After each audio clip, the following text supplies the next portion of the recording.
for editing application. And once you have open application, you do get one free export per day, so use it wisely. So all you have to do is just select the image that you want to edit. Once you tap on the open gallery option, you do get to see all the photos or all the images within the gallery. Select whichever one you want to edit, and let's say for example I want to edit this here. You have different editing features which you can use. You have the mesh option here, which pretty much just create a mesh, and I do give you an example of how it works once you have selected any one of these features here. As you can see here, it does show you a bit of tutorial as it relates to how it does work. So you can always take a quick look before you start using any feature as it relates to this application here.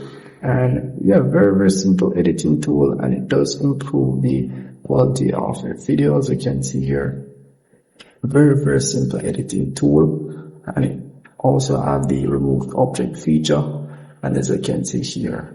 So that's really pretty much it for this application. And if you do want to get one of their subscription, you can tap on upgrade now to get their subscription. As you can see the prices, they do offer a 3 days free trial, so free trial which you can test out their features, and I would recommend it. So once you have pretty much finished editing your image, you can pretty much tap on the export option at the top here, and you're pretty much good to go. So do keep in mind, you only get to use one per day, so use it wisely.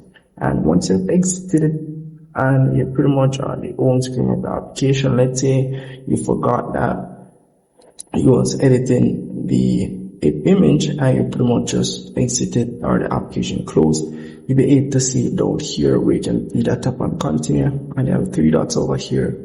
And let's say you don't want to continue editing the image, you can tap on this card changes and the image will be removed. So very simple application to use. And if I've missed anything at all, please comment below and let me know. See you in the next one.